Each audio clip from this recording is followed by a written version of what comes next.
Oi pessoal, eu sou a Ana e bora pro próximo vlog. Então galera, se você gostou do último vlog de romance de época, já fica por aqui porque a minha ideia é tornar este um hábito recorrente. Então hoje a gente vai conversar sobre a trilogia dos irmãos MacTaggert, escrita pela Suzanne Yeong. Eu não sei se está correta essa pronúncia, provavelmente não, me perdoem. Mas conforme eu vou falando dos livros, as capinhas vão aparecer aqui. E eu vou ver se eu deixo os links aqui embaixo também. Tudo direitinho, para que vocês também possam ler. E principalmente, se você tá aqui, já dá um like, já se inscreve e deixa a sua dica aí. Porque a minha ideia é fazer uma lista aí de séries de romance de época, pra gente poder conversar sobre eles, né? E agora a gente vai conversar sobre a história do Niall e da Amy. Bom, gente, esse primeiro volume eu já terminei de ler, tá? Preciso dizer isso pra vocês. E vou tentar falar de uma forma não muito longa aqui sobre ele. Olha, aqui a gente conhece o nosso irmão mais novo. Pelo que eu entendi, os casamentos vão acontecer meio que fora de ordem. O grande drama da família MacTaggert, na realidade dos irmãos, o Niall, o Aidan e o Cole, é que eles são filhos de mãe inglesa e pai escocês. Tá, e o que isso tá influenciando na vida deles? Simples. Essas duas pessoas acabaram se separando. Na época não existia divórcio, né, gente? Então, ela voltou pra Inglaterra com a irmã deles e os três meninos ficaram com o pai. O problema todo é que os irmãos cresceram com essa mágoa da mãe, porque eles nunca conseguiram entrar em contato com ela depois. E aí, dentro do livro, vocês vão descobrir toda a treta familiar, que é o que vai carregar inicialmente essa história. A coisa toda é que existe um acordo em que quem dá o dinheiro para manter as terras escocesas é essa mãe que é inglesa e de família rica. Então, ela fez uma cláusula em que os três irmãos precisariam se casar com mulheres inglesas. E ele já tem esse preconceito devido ao trauma que eles têm com a mãe. Então, é a partir daí que a torta de climão vai começar a surgir. E os nossos irmãos escoceses vão ver que talvez eles estejam exagerando aí em relação às mulheres inglesas. O primeiro a cair em si vai ser o Niall. Ele é o irmão mais novo, ele é o irmão mais diplomático, ele tem uma habilidade de lidar com as pessoas e de conseguir fazer o que ele quer, mas sem desagradar tanto o outro. A gente vai ver muito isso ao longo dessa história. E a gente vai ter a Amélia. A Amélia, que é o ponto que eu achei bem interessante nesse volume. Ela é a nossa mocinha. Ela tá sendo empurrada para um casamento de conveniência, porque os pais dela vêm de uma família rica, mas uma família sem título, e eles querem fazer parte da nobreza britânica. Então eles estão empurrando essa filha deles ali para um casamento com um nobre. E o nobre escolhido nada mais é do que o irmão mais velho do Niall, que é o Cole, que é o cara que tem o título, a terra, e que por sinal tá odiando a ideia de ser obrigado a se casar, ainda mais com uma inglesa. Então assim, é nesse climinha bom que o livro começa. É nesse sabor, sabe? E é interessante porque a autora já deixa bem claro pra gente que não vai virar um triângulo amoroso, nem nada do tipo. E é muito bonito ver como o Niall, ele vai arranjando formas de se manter próximo da Amy e vai arranjando formas de também driblar essa vontade que a família dela tem, sabe? De casar ela com um cara nobre. E, enfim, eu gostei muito desse livro. Eu achei muito fofinho o Niall e a Amy. A Amy, ela é uma pessoa que ela já sabe muito bem o lugar que ela precisa ocupar. E a gente vê que ela não tá feliz com isso, mas é aquela máxima, não tem muito o que fazer pra ela mudar. Então ela fica ali e tenta cumprir da melhor forma possível. O Niall, que é tipo assim, o escocês que não desiste nunca, sabe? Ele literalmente vai conquistando ela aos poucos, sabe? Mas eu achei muito engraçado como ele toda hora fica falando, não, porque meu irmão não pôde vir, mas ele decidiu me mandar. E é interessante como ele vai usando isso também para ocupar os espaços que o Cole se recusa. Inclusive, neste primeiro volume, o Cole, ele é um grandíssimo... Enfim, vocês me entenderam, né? Ele é um grande pé no saco. E é um personagem que deixa uma certa antipatia pra gente que tá lendo. Então, sendo bem sincera, Se você já leu Julia Quinn, já leu o Visconde que Me Amava, eu diria que o Cole, inclusive, ele tem o mesmo título, né? Ele é um Visconde. Ele tem esse sabor de Anthony Bridgerton, sabe? No primeiro livro você olha e você não vai com a cara dele de forma nenhuma. Mas depois você começa a melhorar, eu acredito. Mas eu olho pro Cole e vejo... Eu olho pro Cole é ótimo, né? Eu leio o livro e pra mim o Cole, ele é, assim, cuspido e encarnado, escarrado, sei lá, o Anthony Bridgerton.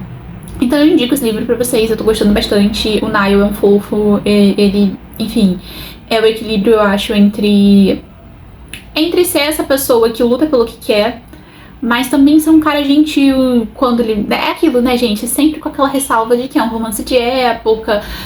Muitos dos dramas que fazem parte de um romance de época não necessariamente vão fazer sentido pro nosso tempo atual, né? Você precisa também ter uma certa tolerância em relação a essas coisas quando for ler um romance de época. E principalmente no caso dessa trilogia. É diferente dos Excêntricos, que já tem um vlog aqui no canal, que a autora faz um trabalho muito grande em tentar usar o contexto histórico ao redor. Aqui a gente não tem tanto isso, tá? Inclusive eu diria que essa trilogia eu indico pra pessoas que curtem mesmo a fofoca, sabe? A treta familiar e essa coisa de toda hora um irmão fica jogando uma piadinha pro outro. Lembra realmente muito uma vibe Bridgerton, só que de um jeito talvez menos polido, dos personagens agirem de forma polida, sabe? Justamente porque tem esse confronto cultural entre os Highlanders, né, os escoceses e os ingleses. Então o tempo inteiro os irmãos eles lutam ali para que eles não sigam um padrão inglês. Então eles usam o tal do kilt, que é pro inglês é super mal visto, eles falam de um jeito que vai chamar mais atenção, eles não sabem todas as etiquetas que são necessárias de saberem na sociedade ali, né, da Inglaterra. Então também tem essa questão, mas não é algo em que a autora se aprofunda de um ponto de vista totalmente histórico. Ela joga uma informação ou outra, mas enfim, não é da mesma forma como os Excêntricos. É bom deixar isso claro.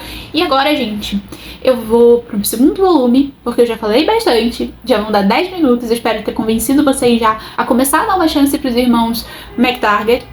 E tô bem ansiosa. O Aidan, ele parece ser aquele irmão que o tempo inteiro ele tá sumindo, sabe? Ele fala, eu vou ali ver um negócio, e aí ninguém sabe pra onde ele foi. Então eu tô ansiosa pra ver o que vem por aí. Ele é o mais fechado dos três, o mais misterioso, então tô ansiosa, quero ver o que vem nesse segundo volume.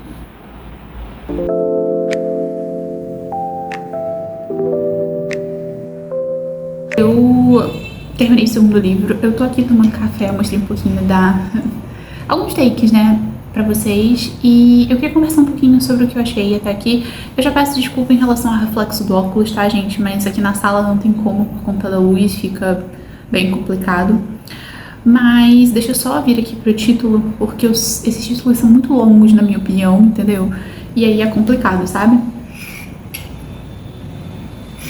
Bom, mas o segundo volume, que se chama Uma Proposta um Tanto Escandalosa, a gente vai acompanhar a história do Aidan e a história da Miranda. Da Miranda. E... da Miranda. Ai, gente, às vezes bate essa dúvida, sabe? Quem nunca esqueceu o nome de um personagem? Bom, o Aidan é o nosso irmão do meio, ele é o mais discreto, ele é o que a gente sabe menos. No primeiro livro, basicamente, a gente fica sabendo que ele é um cara muito bom com jogos de azar e parece ser um cara muito esperto, né? E é isso que a gente tem de descrição dele. Nesse segundo livro, a descrição não decepciona e realmente ele é muito inteligente, ele saca as coisas muito rápido, ele tem uma habilidade muito boa de planejar e ele consegue prever aquilo que o outro vai fazer. E ele conhece a nossa mocinha porque a nossa mocinha, a Miranda, a Mia, ela tá sendo vendida pelo irmão, né? Acho que nem é um spoiler falar isso. Porque o irmão tá devendo e pra um cara ali, né, que, enfim, joga e ele tá devendo, gente, ele tá devendo muito dinheiro. E ele decide que é uma boa ideia oferecer a mão da irmã pra se casar com esse cara. Na realidade, ele fala assim, minha irmã tá solteira, tá procurando alguém pra casar. E aí o cara meio que bate o olho nela e se interessa e fala, bom, então é só você fazer ela se casar comigo e tua dívida tá paga. O problema é que Miranda não quer se casar. Ela simplesmente não quer se casar com ninguém. Ela já recebeu vários convites, né? Convites é ótimo.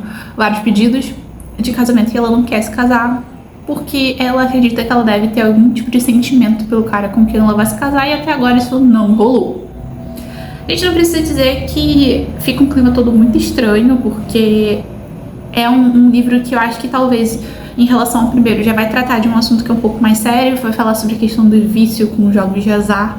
Claro que dentro do contexto específico de romance de época, né? E eu achei isso muito interessante, porque é uma coisa que as pessoas quase não falam, né?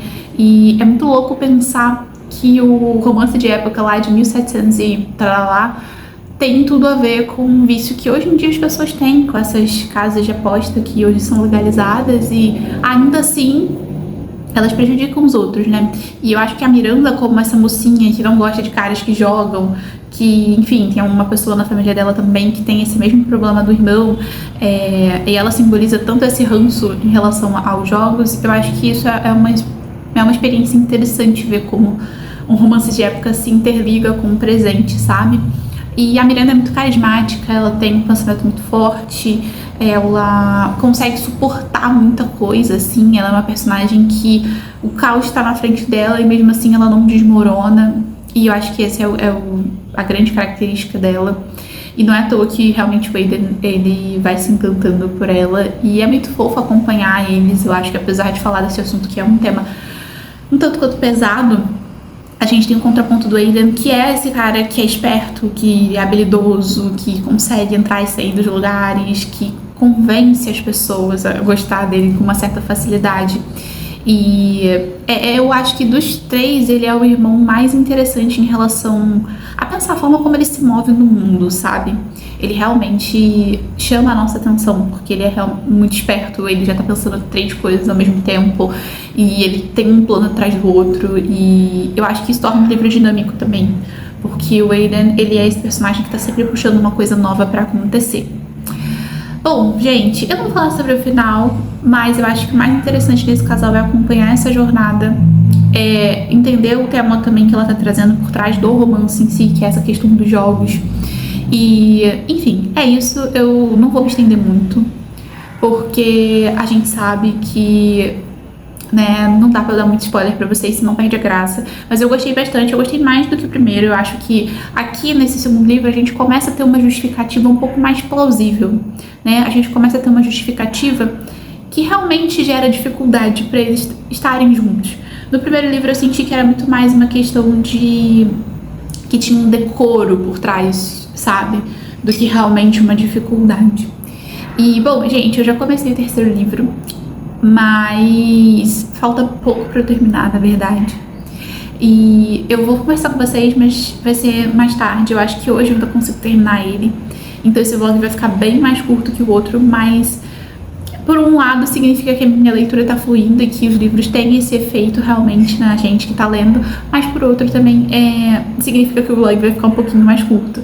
Mas é isso, gente. Daqui a pouco, mais tarde, eu devo estar voltando pra fechar o vlog e conversar com vocês sobre meu casal favorito, meu personagem favorito e principalmente o que eu achei sobre esse terceiro livro, que tem uma pegada bem diferente. Isso eu já posso adiantar pra vocês. Então, pessoal, eu voltei aqui horas depois de ter tomado meu café, de ter terminado de ler o terceiro livro, pra fechar o vlog aqui com vocês. Bom, eu vou pegar minha colinha aqui no tablet, porque os títulos desses 3 livros, gente, coisa muito longa, hein? Bom, a gente tá agora no terceiro volume, né, que vai falar sobre o irmão Cole, que é o mais velho, que é o Visconde de Grandville. Será que fala assim? Não sei. Já peço desculpas pela minha pronúncia. E o título do livro é Um Casamento Quase Apropriado. Vai aparecer em um dos 2 lados aqui a capa. E vamos conversar sobre esse casal, que eu estou muitíssimo empolgada. Preciso dizer que o livro que me carregou por essa trilogia é o livro do Cole. Quando eu conheci ele no primeiro, eu falei, gente, sinto sabor Anthony Bridgerton, preciso saber mais, preciso ver este cara aceitando que vai se casar. e lidando com os preconceitos que ele tinha. Por que eu digo isso? Porque o Cole, desde o início, ele é o que mais teve confronto com a mãe, ele foi o que mais lembra de tudo que aconteceu, das discussões que os pais deles costumavam ter, e o que mais, de certa forma, ficou traumatizado, porque além de ter perdido a mãe e a irmã, ainda, né, depois que ele se tornou adulto, cai no colo dele a responsabilidade de ser o cara que vai suceder acho que ele é Conde, o pai dele, né, então, assim, tem toda essa questão com o Cole. E ele tem um temperamento dificílimo, entende? Na realidade, ele projeta isso pros outros. A gente descobre isso no terceiro livro. Que ele projeta ser esse cara meio animalesco, meio bruto, sabe? É quase como se ele tentasse mostrar para essa sociedade inglesa que ele é tudo isso que todo mundo acha mesmo. E que ele não precisa se adequar, ele não quer fazer parte e ponto. Tudo vai começar a mudar quando a Perséfone cruzar o caminho dele. Ou melhor, ele cruzar o caminho da Perséfone. Eu gosto do início desse terceiro livro porque a gente começa no mesmo lugar onde o Cole deu um piti, vamos dizer assim, no primeiro livro, né? Então tem essa coisa de ele tá assistindo teatro e enfim, tentar empurrar umas meninas pra ele e ele tenta de novo fugir, né? Enfim, eu gosto que no meio de tudo isso ele ainda arranja confusão com uma pessoa que eu não vou dizer quem, e aí ele bate no cara, enfim. Ele é assim, sabe? Inclusive o final do segundo livro tem uma cena dele, enfim, que é hilária, que, enfim, não vou falar muito pra deixar o suspense, mas ele é esse personagem forte que ele toma partido, ele defende os dele, mas esse é o tipo de coisa que ele só mostra pra quem faz parte do clã. Quem não faz, ele é considerado esse cara bruto, enfim, mal educado e esse tipo de coisa. Ele decide que é uma boa ideia fugir pra dentro da coxia do teatro, porque ele não quer assistir o teatro, ele não quer ter que conversar com essas meninas que ficam empurrando pra ele. E aí ele vai topar com a nossa atriz. Sim, a personagem que vai ser a nossa mocinha, né, o par romântico do Cole, vai ser a Perséfone, que é uma grande atriz que tá vivendo o auge da carreira dela. E eu gosto porque eu sinto que nesse terceiro livro, tudo que a Suzanne podia ter usado nos outros dois primeiros, ela resolveu tacar tudo no terceiro. Então, assim, fui muito feliz, por isso que eu li rapidinho. Então aqui a gente tem essa primeira coisa, né? O fato dela ser atriz e da sociedade ter esse tabu com a profissão dela. Inclusive, o tempo inteiro ela fala que ela tem que tomar cuidado, porque ao mesmo tempo que ela quer ser benquista pelos caras, porque eles pagam pra assistir as peças, ela também quer ser benquista pelas grandes famílias, pelas grandes donas das casas, porque elas também vão pagar caríssimo, né, pelos camarotes do teatro. Então ela vive aí nessa corda bamba, ela atua muito bem, ela sabe muito sobre Shakespeare, e a gente acompanha aí ao longo dessa narrativa ela se preparando para apresentar Macbeth, né, a Lady Macbeth, que é uma peça que também ocorre na Escócia, então também tem essa brincadeirinha que fica sendo feita ao longo do livro, assim, que eu achei bem legal, achei bem interessante. A Perséfone, ela inicialmente tenta não se aproximar muito do Cole, mas é aquilo, né, o Cole tem uma personalidade forte, ele não aceita, ele faz o que ele quer, e ele vai dar um jeito de se aproximar dela. Eu acho que esses dois personagens, eles também marcam uma outra característica que é muito contrária em relação aos outros, que é maturidade, galera. Sim, esses dois são muito mais maduros do que os outros dois casais. E o que eu quero dizer com isso? Além do Cole e da Perséfone terem um pouco mais de idade, né, eles já estão ali quase na faixa dos 30 e não no início dos 20 e poucos, tem também o fato de que o Cole, ele quer casar com uma mulher. Ele fala isso o tempo inteiro. Que ele quer uma pessoa que ele consiga discutir, que ele consiga falar de igual para igual. E não uma pessoa, uma mulher, que ele vai, no primeiro momento, aquela mulher vai ter medo dele de alguma forma. Então, eu achei isso aí muito interessante, porque em todos os momentos que eles interagem, em nenhum momento o Cole tenta barrar ou tenta diminuir a opinião da Perséfone, muito pelo contrário. Ele valoriza isso e o tempo inteiro ele fica falando que ela é tão inteligente ou mais inteligente do que o irmão dele, o Aiden, né, que é super esperto, malandro, né, enfim, tudo isso. Então eu achei muito fofinho isso. Eu acho muito legal que ele não tenta mudar ela. Apesar de ter esse conflito dela ser uma atriz e dele querer casar com ela e ela inicialmente falar não, ao longo da narrativa a gente vai descobrir que a Perséfone também é uma personagem muito machucada e uma sobrevivente em diversos aspectos, que ela não tem o nome que ela diz ter, e que ela tem um passado muito mais complexo do que ela apresenta inicialmente. E, inclusive, eu acho que esse é um ponto forte da narrativa. E eu acho que a forma como foi feito fortalece o Cole também, porque chega um ponto em que a gente só passa a acompanhar a história da Persephone. E o Cole, ele faz a mesma coisa. O Cole deixa de ser o personagem principal e abre espaço para que a história da Persephone barra Terence apareça. Então, assim, gente, incrível. A gente vai ter um personagem aparecendo.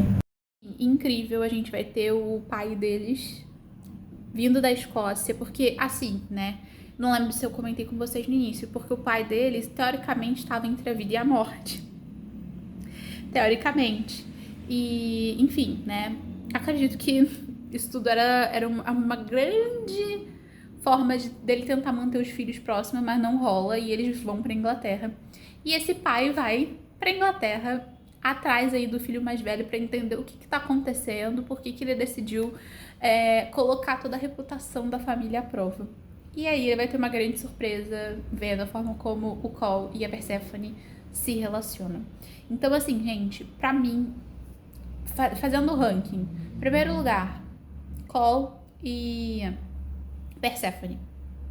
Uma proposta quase... não vou lembrar. Segundo lugar, Aiden e Mia. Maravilhosos também. E por último, o Niall e a Amy, porque o Niall e a Amy, eu sinto que não teve um conflito, propriamente falando, sabe? O fato dela ter uma profissão que é mal vista, ou o fato dela ser de uma classe social diferente, ou o fato dele ser de uma classe social diferente, ou dele ser o não teve. Então, senti falta disso. Sou uma pessoa que gosta de romances de época que tem essa coisa que extrapola o romance em si, mas que também vai falar sobre questões de classe, questões de moldes que existiam na época, né?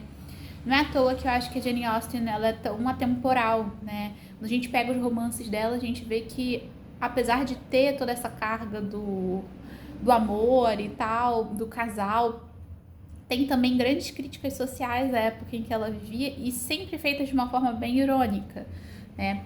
Mas assim, no geral, gostei da jornada de acompanhar os três irmãos. Achei muito interessante a forma como a autora insere a questão deles serem escoceses. Mas confesso que senti falta um pouco aí desse elemento do drama e tal no primeiro livro. É isso, gente. Eu espero que vocês tenham chegado até aqui, que vocês tenham gostado do vlog e nunca é demais pedir para vocês se inscreverem, curtirem, deixarem uma sugestão aí para a próxima série de romances de época que eu possa ler e compartilhar com vocês. Então, até o próximo vídeo.